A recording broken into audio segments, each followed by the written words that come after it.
stulīt mēs sāksim pīcu parādi kopā ar restorāniem Il Patio, ja?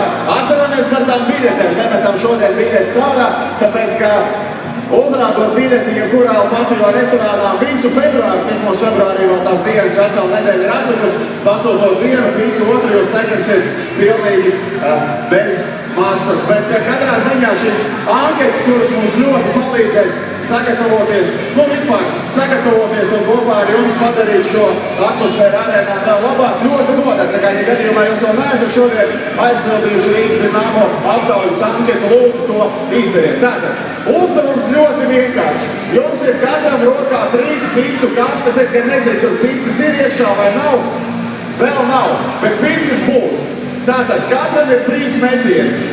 Uzvar šajā konkursā tas vai tā, kurā pīcu kasta aizlidos vis tālāk. Ja? Tā, labi, sāksim no labās malas. Ja? Tātad gatavojamies pirmajiem metieniem. Aiziet. Vārtos arī var, bet es domāju, tik tālu neaizlidos, tukša kasta tik tālu nelido. Tātad pirmais metiens, tā kā lidojušais Šīmīts Rīgas jūrmalā. Baigā gatavošanos. Aiziet, ja ir klāsts spēlētāji, tad par pīcām mēs vairāk nevarēsim būt. Ok, atceramies tikai katrs savu kasti. Pirmais metiens ir, aiziet otrais dalībnieks ar pirmo metienu.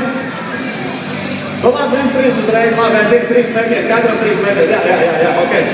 Aiziet, otrs metiens, nē, šitas tāds nevisai, jo, kā jūs redzat, jau Patio pīcas ir nevien garšīgas, tās ēd gan mūsu spēlētāji, gan arī citi mūsu līdzjutēji, un patiesībā jau Patio pīcu kastu var izmantot ļoti labās adresēs. Aiziet! Otrais vēl pagaidām mums līderi, lai uzmanīgi, pa mūsu finišām un gan nevajadzētu radīt. Pagaidām mums ir līderis, aiziet, otrs metiens. Oi, šis labs, nē, joprojām pirmais dalībnieks ir vadībā, aiziet. Trešais metiens. Oi, bet skaistākais metiens ir Il Patio pīcu kasti. Meitenes, parādiet šajiem, kā var jāvidina tukšas pīcu kastes. Ir labi, ir ok. Tu gadījumā tajā pīcu kastē pirmais dalībnieks. Nē, joprojām pirmais ir līderos. Varbūt ne tik augstu, varbūt viņš zemāk jāmēģina. Viņš zemāk. Lai tā aerodinamika nebūtu tik šausmīga tur augšā. Tā, dalībniece numur 2 pēc kārtas numur 4. Var redzēt, pirmais kā atnāca tā. Ok. Tā, nu ko? Vai nu pirmais dalībnieks uzvar, vai nu pēdējais. Vēl 3 metiens, bet nesanāca. Nē.